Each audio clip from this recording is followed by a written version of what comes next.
you leave this gym, we're gonna fight all the way out the gym. We're gonna fight. So he's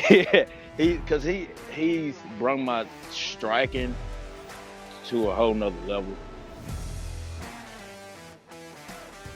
Download the AllStar app. Make your picks for UFC fights, challenge your friends, level up and win prizes. Link in description. Get it now. Raheem, man, you're heading into fight week. You're in fight week already for your title defense. What are some things that you do to get ready for fight week? What do you have rituals? Um, Not really rituals. It's just a everyday life thing. Like I said, I wake up every morning. Make my bed. Say my prayer. Get out, go run. It's just an everyday thing. Yeah. So nothing special when you hit like Monday, Tuesday, Wednesday. What's the Same schedule look like? schedule. I train 2 to 4 times a day. I do at least 4 sessions, once or twice a week. I gotta get Mhm. that forward. But wake up every morning. Do a 5 a.m. jiu-jitsu class. Get back to the house, go for a run, and come back to the gym. Do some more jiu-jitsu. But it's mainly everything during the morning. Then after that, come back to do MMA, striking, Muay Thai. 5 a.m. That's early, man. Yeah, I actually get up at 4, but I have to be at the gym at 5, and we Yeah. start at 5:30. Yeah. Usually pro Yeah, practices, you know what I mean? I talk to fighters a lot. They're not doing 4 or 5 a.m. starts. yeah, yeah. I mean that it's a good way to start the day. It'll get Mhm. you up. Mhm. That way you get set out the way and you can handle some. Because I do this full time. This is what I do. I don't work. Yeah. So in between time, I can make a little extra money. Mhm. So All right, sounds good, man. Sounds good. Let's talk about this opponent, man. Charlie Radtke. What do you know about him? What can you tell me? um, I was supposed to. He was the original guy supposed to fight for the title, but something with the hurricane that happened in Florida. I think his house ended up getting hit by it or whatever. And yeah, so like he was the original opponent, but for some reason before that we even got that fight scheduled the first time, I was already like studying him because some reason I knew it was something special about it. I don't know what it was, but for some reason I knew we would cross paths. It's weird, but I was already like he's very talented. He's good, in and out striking, good with the shoot boxing and everything. So like he's very legit. And me personally, I tell you the truth, I wouldn't take a fight. It like I like hard fights. I want something that'll make me get out the bed every morning. Something like, God damn it, and sorry for the language, but I need something that just make you want to work hard. So I took the fight. So like he's legit though. He's a very good guy. Yeah, he if you look at his record, you know, he's faced some good names, man. He's faced Yeah. like he's battle tested and like you said, you want to get up, you need to get up to face somebody that's a challenge and this dude is definitely a challenge. What do you think of So his skill set though, like when you break him down? oh, he's good. Like he got some good quick twitch muscles, good IQ, and I just think that's a fight of the night right there. But like, yeah, his submission defense, good submission skills. I think he's a black belt if I'm not mistaken. I think he is. Uh, yeah, like skills. He's a good guy.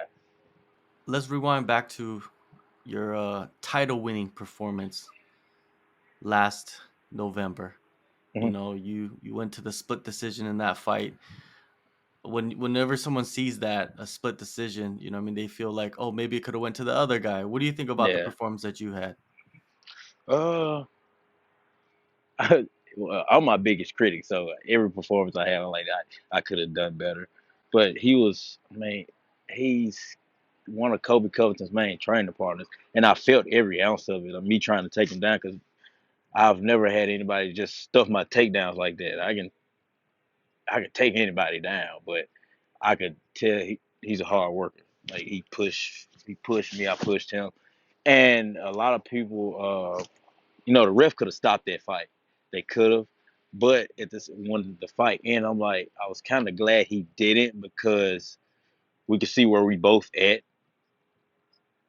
skill wise, toughness, and so it was a 50-50 on the ref. I'm like, okay, I'm glad he didn't stop it. So, Well, sometimes you need that dogfight, right? You need the yeah, fight where it's maybe not going your way 100%, even though you're winning the fight. So you got to kind of overcome some things, I mean, outside of your control, which is the referee. That's not in your control. yeah, yeah. I didn't even think about it. Like, all right, we just gonna keep going. Yeah, I let my coaches handle that. For real, for real. Did you see that fight last weekend where the dude was choked out and the ref like I just let literally, the fight? I just watched it before I got on here. Oh, really? That's I, j- crazy, right? yeah, and I'm like, yeah, you can mess up your brain like that, like Hmm. bad, bad.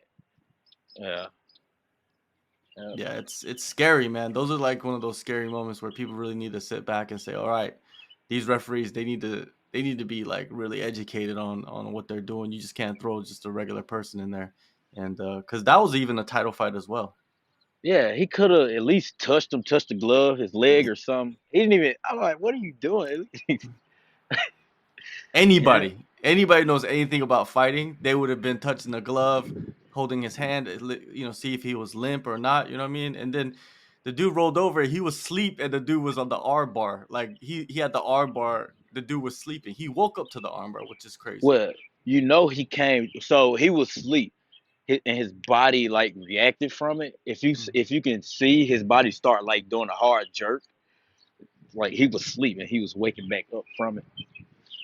Yeah. Yeah, it's insane. You started as a professional. I know you had quite a few fights as an amateur, but you started as a professional in 2021, and by the end of 2022, you became a champion in a pretty sizable organization like Cage Fury. Did you envision that when you started your pro career, like you were going to be a champion that fast? No, man, I'm here for the journey. I love it. Um, I didn't. I wanted to be a champion, but I didn't really just let that be in the back of my head. I just put in the work. I wanted to work more than the better than I knew it would work out if I just put the work in. But like most of these guys has way more experience than me, so I just gotta I do a lot of reps.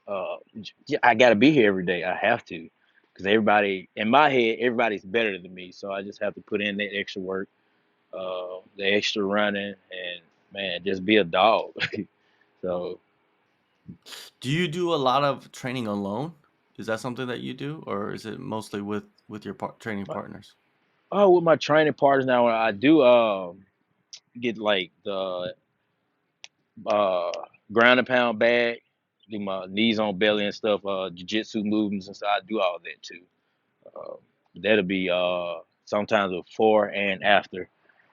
Come in on the weekend sometimes and do it.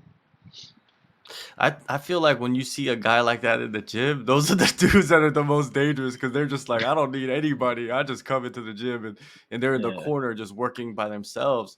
And you're like, man, that's another level of dedication. And you have it yeah, at such a young age. yeah. And if you can do that alone, because it's hard to remember this stuff, Mhm. and if you can do Yeah. that alone, and you look good doing it, I mean, you've been working on that for a minute, Mhm. and it works. Who are your main training partners that you work with that have been helping you prepare for this title defense? Jaleel Willis, he fights for Bellator. That's my training partner, my teammate for about 5 years, 5 6 years. That's my guy right there, man. Trey Manley, which that man hits like a Mack truck. Y'all can look him up. Look up Trey Manley. He's my also my striking coach. Um, who else I got? T Cummins. He fought on LFA. He fought what's his name from ATT. His dad owned ATT if I'm not mistaken. Forgot his name. Uh, no, I can't remember the name. He was it was a light heavyweight. It's a light heavyweight. With Keith Dow. He's a great wrestler. Kevin Pease. He's up there at Sanford. Kill Cliff. He's up there training. Great wrestler. He just fought what is his name? I forgot his name, but he was PFL's champion. He just fought his little brother. Like all these guys are legit. They're helping me out with the wrestling and everything.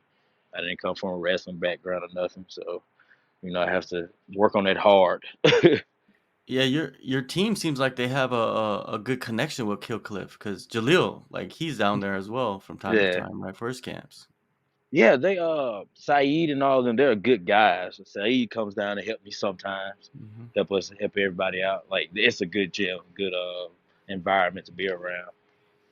Have you been down there? They were trying to get me to come down there, but like I'll probably come after this fight, go after this Hmm. fight, and work with them guys. Yeah, man. I feel like adding that to your team or your group or your schedule would be phenomenal. Yeah, it would. It very well would, yeah. But after this You- fight, I'm going down there and probably stay for months at a time. yeah. You talk about your one of your training partners is your striking coach as well. How beneficial is that to have your striking coach be able to come in there and spar with you? Because I feel like nowadays you have a lot of that, like guys that can coach you, but then they can actually spar you rather than just sit there on the side and yell at you. Yeah, that's one person that'll keep you on your P's and Q's because he has so much in his arsenal. Like he has all type of stuff in his arsenal: head kicks, body, leg, everything. Just putting stuff together, and he will keep you on your P's and Q's. You cannot sit there in front of him. Kind of like Alex Pereira, you can't stand in front of him. You can probably see a hook come off his body, but you can see it. But once it touches you, you don't see it anymore. You're down. He's good. Like he's very good. Like that's he. It was something like a couple years ago. He was gonna end up leaving or whatever, and I told him, "You leave this gym, we're gonna fight all the way out. All the way out the gym, we're gonna fight." So because he's brought my striking to a whole nother level, and like he's a good coach with very good detail, very good. Yeah, I think he'd be like in the future. He would be at the age that he's at. He'd be a legendary striking coach. He will, and I'm Where are putting it out you there. where are you most confident at? Is it in your striking? Is it in your grappling? Where do you feel like you favor more? Oh, I'm confident everywhere. But a lot of people favor me for my striking. I'm comfortable everywhere. Like I said, it's just like all these guys have been doing it a little longer than me, so they may have me beat to some point, but I don't give up. That's not in me to give up. So that's where the pro level, the IQ and stuff come in. Just got to slow the fight down at your pace and work your way out of stuff. And I'm good. I'm good at that. I'm not being cocky. I'm good at that. And I know I got to do it against Charlie. Like the dude's good. So What do you want to see or what do you want to show in this fight coming up? This title defense that you have. You have a tough opponent. You know, what I mean, it could probably be your biggest win so far in your career. um, man, basically, I just want to do better than my last fight. Last fight, it was a good fight. He was a tough dude. Got a big ass head, but I couldn't finish him. But I just want to show I've gotten better. I want to show the people that their champ is legit. You know, so I just want to do everything just a little bit better. Yeah, you got to watch out for those dudes with the big heads, right? Like they can take a Man, shot. man, we if you go back and look at the weigh-in photos and in the cage, That man hair was bigger than my body. I'm like, bro, this not right. It's not Yeah. right. All right, man. April 1st, CFFC 118 main event, welterweight title. Raheem, thank you so much, man, for the time. Everybody go into the descriptions, download the AllStar app. Let's get it, man. Thank you so much, man. Appreciate it. Thank you. It was an honor, man. I was excited when they told me you wanted to interview me. So, man, thank you.